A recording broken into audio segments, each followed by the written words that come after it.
Welcome to your number one source for technological innovations, ideas, and strategies for your business. Multiply your business's equations and put the odds in your favor. Now, live from Club ITHQ with your hosts, Ben and Sam.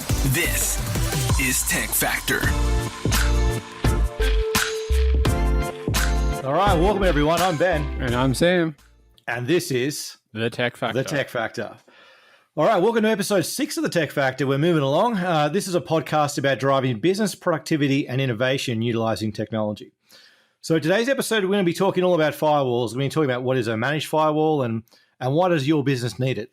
So to talk firewalls today, we've actually brought in a special guest. So we brought in Matthew C. from Watchguard, Asia Pacific. Matthew, do you want to just give us a bit of an introduction of who you are and tell us a little bit about Watchguard?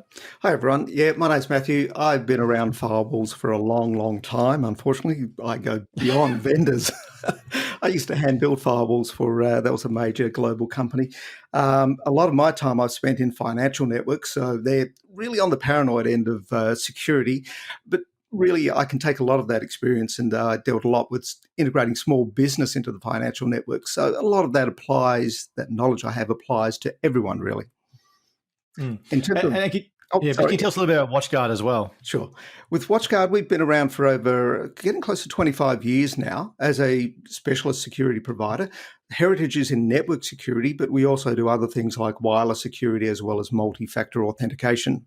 Our main focus has always been small to medium business, which is really perfect for the Australian market. Yeah, exactly.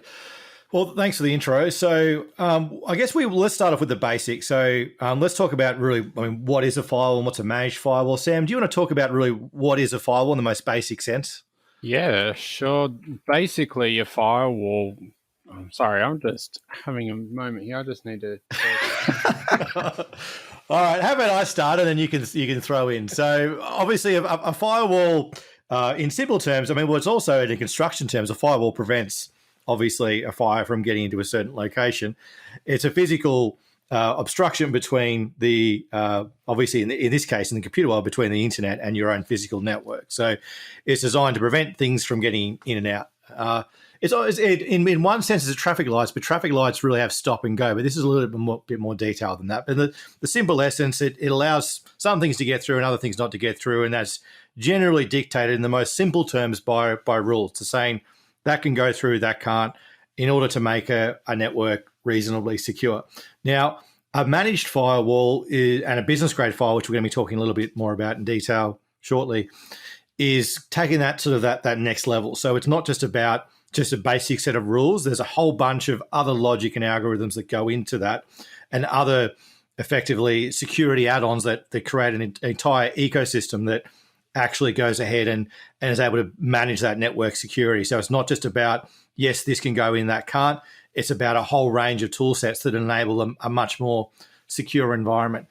Having a managed approach to it allows a company, again, like ourselves, to go through and actively monitor and manage these devices in real time.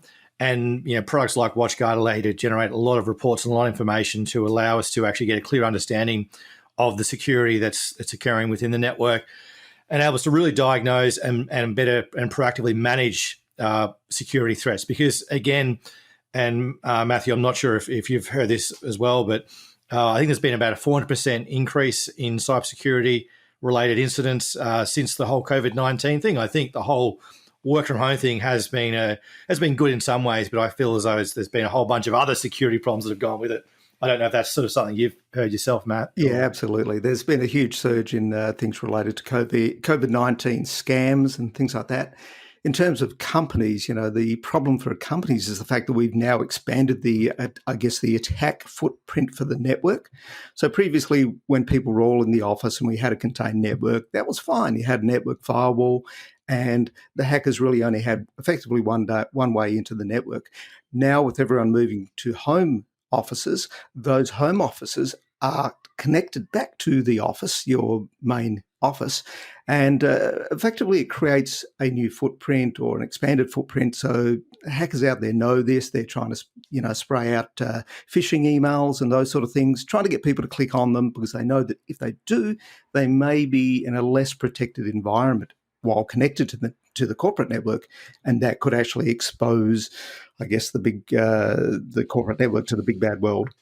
And I think that's some of the things we're starting to see now. I'm not sure if you're familiar with the toll IPEC issue. We've been talking about that for the last couple of weeks. Yeah, that's been pretty scary. I was reading about that earlier today. Actually, it's unfortunately we all knew that toll got attacked quite a while ago, but hackers have come around for a second go, and look, big companies, they make the press all the time. They get hacked because they're big. We hear about it, but little companies get hacked every bit as much as the big guys.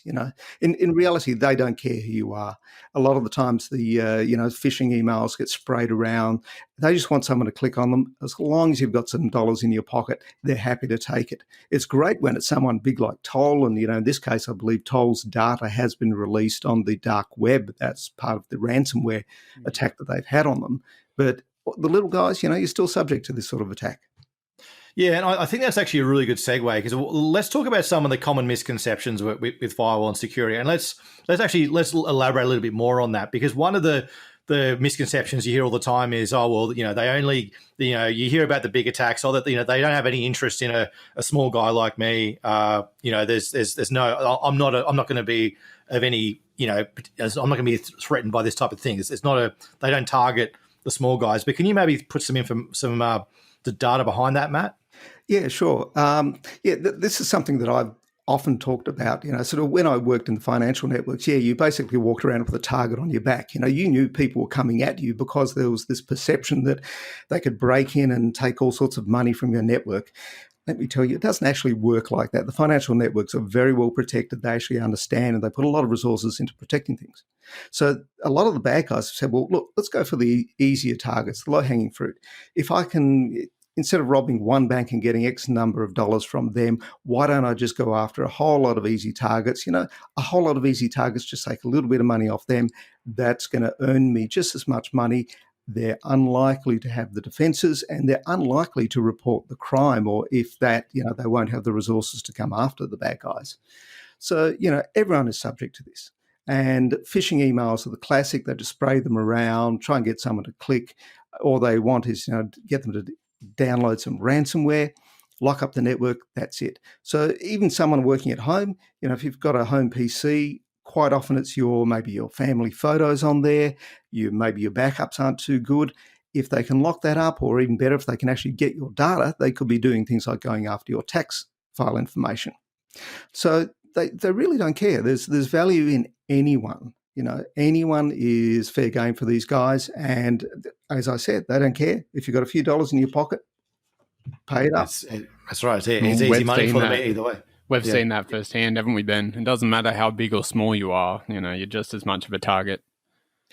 And I think one of the things that's occurred now as a trend is that the way that, obviously, so we talk about phishing and whatnot, but even targeted attacks now. So that my understanding, particularly of what's available down the dark web, there's scripts and tools you can actually utilize for more targeted attacks. So you can do that on a scale that was previously not possible. So I think what we're starting to see, where we've talked about zero-day malware in the past and these types of things, but we're starting to see now the most effective type of attack can be obviously a target attack. And if they can do target attacks at a great scale, if they can capture credentials at by the hundreds of thousands, and if they can go through and have a whole range of tool sets and scripts that they can run it at mass scale, and they can do targeted attacks at a scale, that really enables them to sort of get around a lot of those traditional security mechanisms that people thought were sufficient in the past.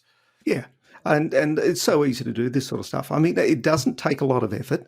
In fact, there was a good post I saw recently on LinkedIn where somebody explained just how easy it is to gather the information. I have seen it. I've seen spear phishing attacks. And this is where, somebody's gone to LinkedIn, they get an idea of the person they're after. They can see their profile, see their interests, see who they know. They can also maybe find that person on Facebook, learn a bit more about them. And now, very easy to craft an email that actually triggers a few things in that person to say, oh yeah, actually, this must be from someone I know. They're talking about things that I am aware of, or things that I've participated in. So, very easy to do that. That's a very tailored attack. But nowadays, the, sort of like you said, the mass targeting attacks, it's very easy to screen scrape. A lot of this stuff can be automated and build specific profiles around targeting people in various industries. So legal industry, I know, gets a lot, health industry, financial, obviously. Always a lot of threats out there. And it's just amazing how much information people are prepared to put out there now. So let's talk about another common misconception. So a lot of people, I don't hear it fortunately that much anymore, so I don't really deal with this end of the market. But certainly, someone might say, "Oh, I've already got Norton on my computer. I've already got WebRoot or whatever. Why do I need another firewall?" So can you talk about a little bit about that, Matt, and really what the difference is between those types of systems? Yeah, sure. Well, for a start, great. Everyone does need, say, Windows Firewall. You need the antivirus firewalls. You need those products on your laptop because quite often, especially if it's a laptop, it's out of the network. I'm sitting down the coffee shop, maybe, and you definitely do need to protect that asset. You can go further in terms of having other things on there. So my personal PC is protected by multi-factor authentication. It's obviously got encrypted disks and things like that. It's got the Windows firewalls and the Windows, that's what they call that, essential security on there.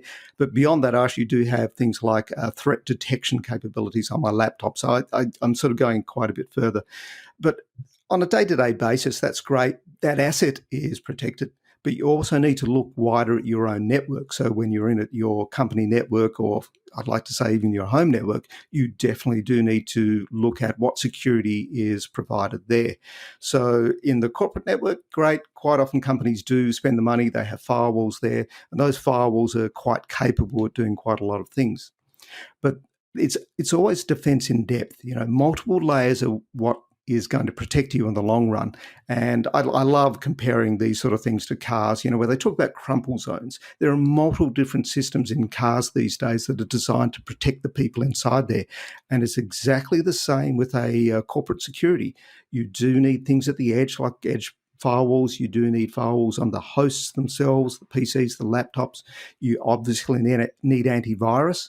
Whatever products you can use, you should be using, and you should be doing things like looking at things like very simple things like password policy, making sure people aren't reusing the same password, making sure that those passwords are secure and they are, relatively complex, but also looking at, what other layers can I use? Quite often there's stuff there that you've already got, you don't have to pay any more for, use them.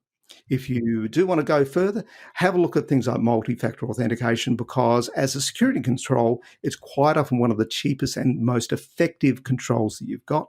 But Ben, one thing you did mention before is, they're talking about how much of this is going around. And if you look at the stats for things like the Office of the Australian Information Commissioner, they talk a lot about, all the breaches that have happened, and over 75% of those breaches for the last year or so have all been around compromised credentials. So it's not just the firewalls that can protect you. Your password is still a very important factor. Yeah, and that's a really good point. I know, Sam, you've mentioned it before. Google had a statistic in relation to multi-factor authentication. Yeah, I can't remember the full statistic off my top of my head, Ben, but it was something along the lines of, MFA or multi-factor authentication did protect from about 70-something%, wasn't it?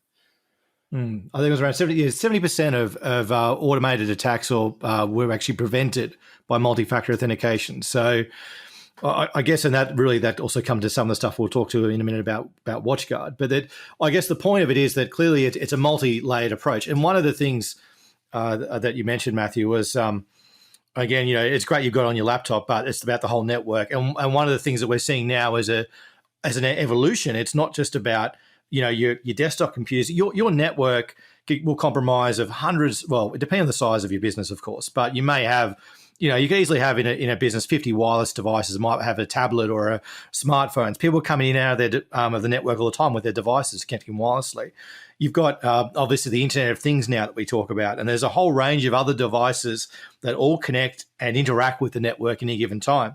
So it's not really good enough just to have protection on your individual laptop, workstation, or server. You've got to have clearly a lot more than that. And I guess really that's what a managed firewall and I guess the systems that Watchguard offer is really all about, isn't it? It is, yeah. I love the fact that you went into some IoT there. I had a huge laugh recently when I was looking at, I manage a lot of cloud wireless connections and those sort of things. And I had a huge laugh when I saw a friend's neighbour's Thermomix connected to their wireless.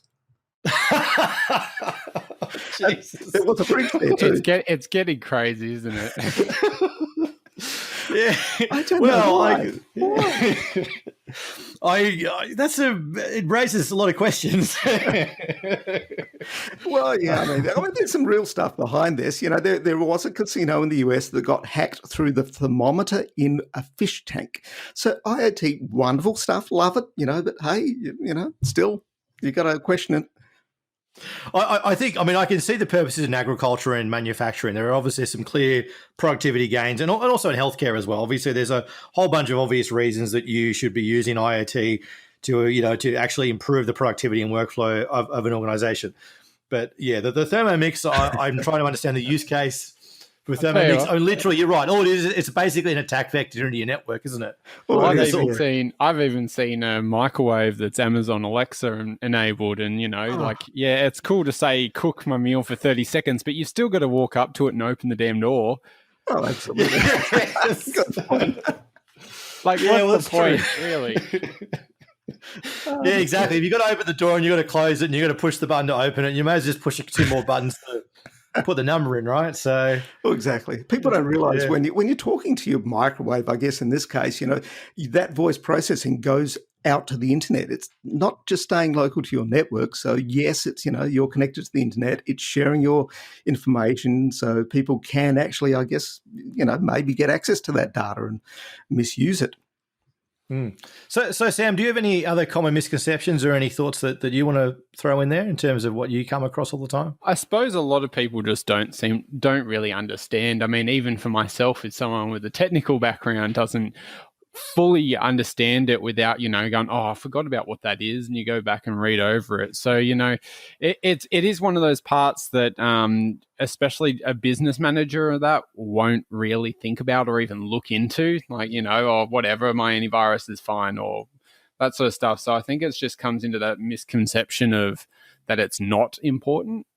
Yeah, I mean, I've dealt with security pretty much all of my working life, and you know, it's hilarious. It's so unglamorous, and people just sort of they don't want to know about it. They want to have their antivirus or put something in there. Then they tend to forget about it.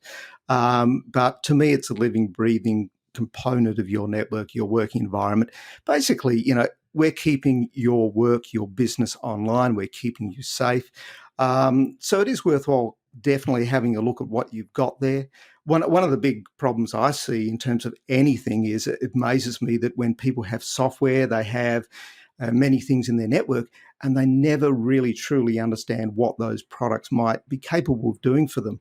And I've seen networks where they quite often have 3 or 4 applications that actually do the same thing, but they just don't realize that, you know, hey, I could have done that with that existing app. They've just gone out and bought another one. But that sounds a lot like Telstra. It sounds like someone's brought a Telstra solution and they've got 3 or 4 different firewalls and bits and pieces, and they've got one Cisco for this and one this for that, and anyway. You know, this is the difference in a financial network. We quite often had multiple layers of physical firewalls. We would have virtual firewalls behind there. We would have host firewalls on critical servers, and on critical services themselves, the actual software running on them would often run API level firewalls. So, you know, horses for courses. In those environments, it was high security. For your average Joe, you know, just, you know, if I'm protecting my small network, these days, you're looking at things like what we call unified threat management or next generation firewalls that give you a lot of capability in a single box. So you don't have to go nuts, but you do definitely need to look at the quality of what you've got there and make sure that it's something that's usable on an everyday basis. And an example of that is, I used to hate that question from the boss. It'd come up to me, you know, when I looked after my old firewalls, you know, sort of what's going on with the network. I don't want to sit there and trawl through logs and look at reports and try and figure it out. These days, a lot of the products, especially the ones you should be looking for, you can go there instantly and get an idea of what's happening on the network, and they're very good at giving you that information. So they are now a very good usability tool that help not only see what's happening, but also to debug what's happening. Yeah, and I think that's a good segue there. So really talking about the key advantages of it, I think one of the things that you just touched on, we touched on a couple of things there, but the first thing you touched on was about the fact that it's not just a firewall. There's a whole bunch of other stuff in it. And we talked about earlier about the managed approach about having the sort of layered approach and having all these different aspects into your network to make sure it's secure. So I guess the Watchguard solution, as we know, has a range of different layers, and it's not just a firewall. Can you tell us a little bit about the Watchguard solution and some of the stuff that's built into it that creates that complete approach? Yeah, sure. So, it does everything from the good old packet filtering, which is really the start of where firewalls began. So basic packet filtering is just more or less stopping a packet and saying, hey, where did it come from? Where is it going? What port is it? Do I let it in? So am I allowing, say, an RDP connection into my network? Beyond that, you've got all the things like web filtering. So obviously you don't want people going to inappropriate websites out there on the internet. But also, these sites might have been compromised. They might be a well-known compromised website. So there are things like DNS filtering in the firewall. DNS filtering really comes in to do with things like clicking on a phishing link in an email. Someone clicks on that link, we see the DNS request, we know it's going to a compromised site, we can stop that. The web filtering is also another layer related to that. Beyond that, there are things like antivirus scanning. Obviously, files are coming through, so you do want to scan them. But more importantly these days, they have things like much more advanced capabilities around malware that is designed to get past antivirus. So a good example is sandboxing. So when a file comes down, if it does get through the antivirus engine, we want to sandbox that. We want to have it run in a real environment, find out exactly what it's doing. Is it malicious or not? So you've got all those sort of layers. But on top of that, there are things like the core functionality of the firewall includes things like SD-WAN. So if you do have multiple WAN links, or if you have a modem and a DSL link or an NBN link, you want to be able to use those in different ways. You may want to just have a failover capability, but also with VPNs, which is a really big thing today, for everyone working at home. So you might have a VPN back to the corporate network. That's effectively a remote user VPN. And in terms of our technology, we can do different types of ones, like native VPNs from a Windows or a MacBook. Otherwise, there are SSL VPNs, which are very quick and easy. They are great because they get through different things. So if I'm sitting in another network behind another firewall, an SSL VPN will typically get through. Beyond that, it's a large extent about all the different capabilities working together. So defense in depth is really, really critical. So especially with the single firewall product, all these layers typically do work together. But more importantly, you do want the visibility of that information. So it's no good just being able to filter it. You definitely do need to be able to see it. So one thing to shop around for is when you're looking at a product like this, how usable is it? Does it give me the information in a way that I can actually use? And when you were talking about managed firewalls before, it's not only whether or not you want to manage one firewall, but especially for managed security service providers. We have partners out there who are running fleets of up to 14,000 firewalls all under central management. And let me tell you, they don't actually touch all of these firewalls themselves. They use the central management capabilities to deploy good, solid configuration templates that they know how work. And so a lot of solutions, you can leverage the capabilities on there. And really, again, going back to that usability factor, you want to make sure that when you stand one of these boxes up, you can easily do so and know that it is in a secure deployment, make sure that everything's turned on, and you can actually verify that quite easily. So if you're going for a well-known security vendor, these are all the things that they do. They'd spend a lot of time in terms of making the product usable and making it by default secure for your average network. So that's the other key advantage, obviously, of obviously a managed or business grade firewall. It's about the information you get out of it as well. Because obviously, if you've got a dumb firewall, as you said, you've got your basic port filters and traffic routing.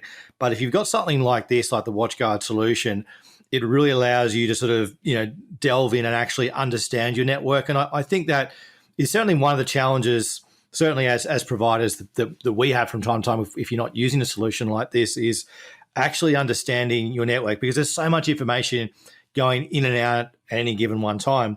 And I guess that's one of the key advantages of the Watchguard solution. It allows you to actually understand the network and understand what's occurring. I know you've got the real-time view, and you've also got a range of reporting functionality of Watchguard, don't you? Yes. So if you've got internal, say, log and report server, you can run it internally, but we also give options to run logging and reporting via the cloud. So I don't even need to be near my network. I can see from anywhere in the world the status of my network or any of the networks that I look after. But yeah, so there's real-time visibility. I can obviously go back in time, have a look what's happened in the past. But one of the features, I wish this is a podcast. I can't show this lovely feature. I love the fact on my firewall, I'm running a network visibility component in there, which actually does map out for me my internal network. It gives me information about all the hosts in there, what firmware they're running, the type of host that device is. It could be a phone or a tablet. It's Android, iOS. So network visibility is a nice little feature that we have, and all this does link back into knowing what the corporate network should look like, because you want to know when things are meant to be there or when they're not meant to be there, and that's all part of this visibility. That's right. I think that's the key thing, because if you can easily identify those issues straight up, I mean, it'll make a massive difference. Allows you to also be able to react to issues far more proactively, and be obviously a lot quicker on the pulse with those types of things. If you can visually see all the traffic going out of your network, because as you said, scrolling through logs, it's near impossible to try to easily disseminate between what's maybe malicious or a bit unusual and what's normal activity. But if you've got a quick visual view and you can see the topology and you can see individual devices on your network, what traffic is going where, and just on a simple, easy to use single pane, it allows you to be able to disseminate that information a lot more easily, and then make decisions based on that information. So I think that's it's just one of those key differences between this type of solution and really your standard firewall. Notwithstanding the fact we've already mentioned you need to have multiple layers and whatnot, and just your standard firewall isn't good enough. The fact that you can actually get this data and allows you to make those decisions around network security, I think that's a really big thing. Yeah, absolutely. Yeah, as I said, that was always one of my favourite moments. The boss asked me, what's going on? Being able to represent that visually is just so much more powerful. And also being able to act on that immediately. So one thing that we do have in our firewalls is interaction. So when I'm looking at those visual representations about what's going on, I can actually click through to either get more information, or there might be cases where I can click on that immediately and say, hey, look, I don't like this. I want to block that straight away. Just get rid of that traffic. The other thing I just wanted to point out as well, so you can actually go ahead and you can manage your applications in the network as well. So you can block individual applications where, so even if someone tries to run a certain application that, say, for example, you don't want on your network, you've got that application level blocking and functionality as well with Watchguard, don't you, as well? Absolutely. That is a really hugely beneficial thing. So I've got a couple of stories there. One I used to, sit on my really terrible little DSL line here, and on a good day I get 12 megabits per second, on a bad day down to 6, and my kids would sit there on their mobile devices and on a PC at the same time watching YouTube in high def. Oh no. And my wife would be in the corner going, I can't get Netflix, or I can't get onto Facebook, and it's like, So yeah, I used to basically pick on those apps. I'd say, I'll throttle YouTube down for only my kids. I'll throttle it down to standard def, and that's basically being done from the firewall. Another classic case was we actually did have a new customer to Watchguard, and he was just couldn't understand what was happening with his network. He was constantly, in the days of download limits and all this, just blowing his limits, and he couldn't understand it.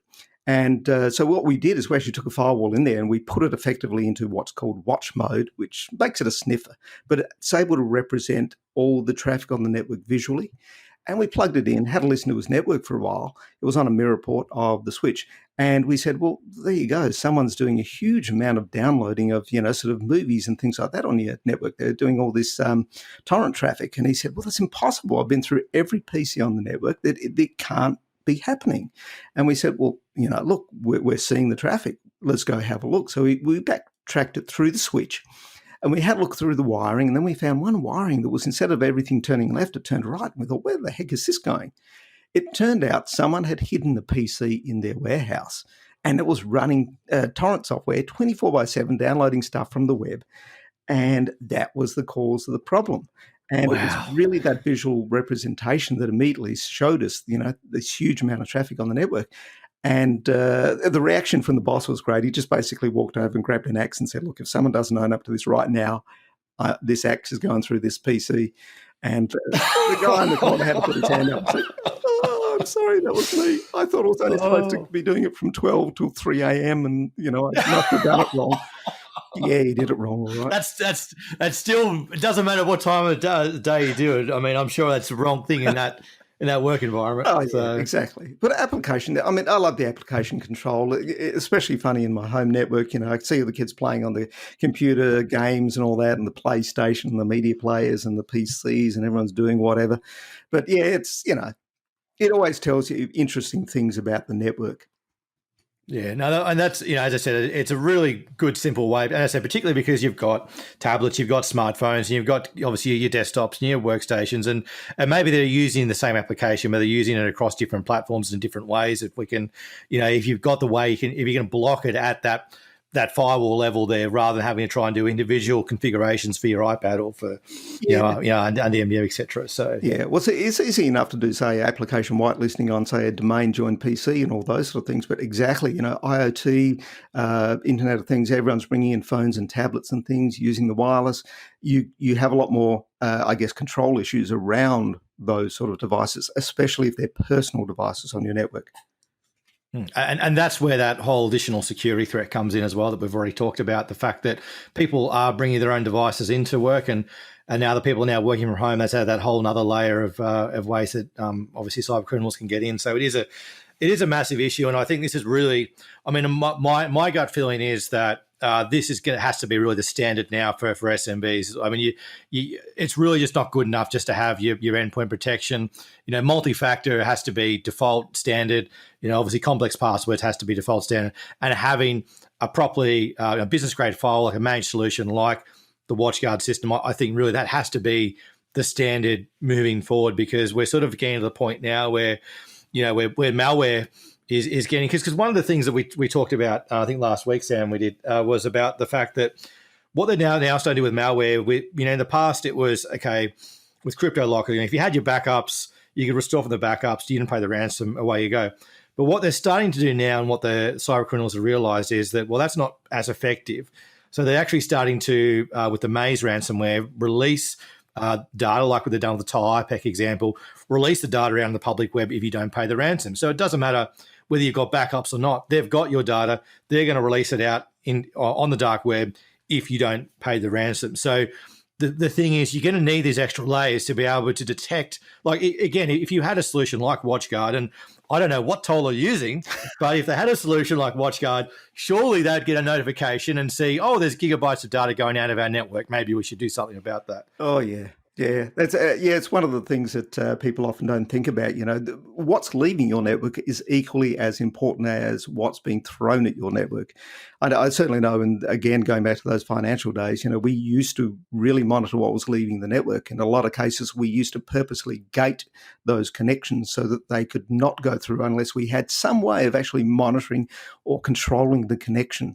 So, yeah, data exfiltration is a big worry. It's certainly something, especially for anyone who holds personally identifiable information, anything related to health information, credit card data, those sort of things, because they're all the things that will get you, I guess, in the crosshairs for the Mandatory Breach Notification Act. And not only of the Mandatory Breach Notification Act, but also, I mean, with your own clients and with your customers, I mean, it can be severely damaging for any type of business to have to go through this type of, massive security breach. So absolutely. I mean, it all, because obviously a lot of businesses heavily rely on trust. So, if I'm in the healthcare industry and my personal information gets compromised with a particular company that I, get health services from, I mean, that trust there with that information it's just not going to be there. Yeah. And I think that's really what it comes down to as well. The not only giving you peace of mind and seeing the information coming through, but it really helps with that, I guess building up the trust and say, well, you can trust our network because we've got the right procedures in place to mitigate against absolutely these types of things. And that's where, so for a lot of small businesses, they can leverage the capabilities of their providers to help them through these processes. And especially with managed security, it's something that, it's effectively an essential control today. Sam, did you have anything else you wanted to add before we wrap up? No, I think I'm pretty much right. Yeah, you guys have covered it really, really well and explained pretty much our advantages and the misconceptions. And I think we're just about to wrap up. All right. Well, I think that was a really good conclusion to that. So, so today we've talked about managed firewalls and why you need one for a business. So I think we've covered some really good points today of why they're absolutely compulsory at this point in the cybersecurity cycle. And I want to thank you, Matt. Thanks for your time today. I really appreciate it. Yep. Thanks, Ben. Thanks, Sam. That's right. Thank you. And so that was Matthew C. from Watchguard. And again, if you're looking for those types of solutions, you can certainly get in contact with Club IT and we can talk to you all about managed firewalls and what we can help you with regards to that. So wrapping up, that's it for today. I'm Ben. And I'm Sam. And we'll see you guys next time.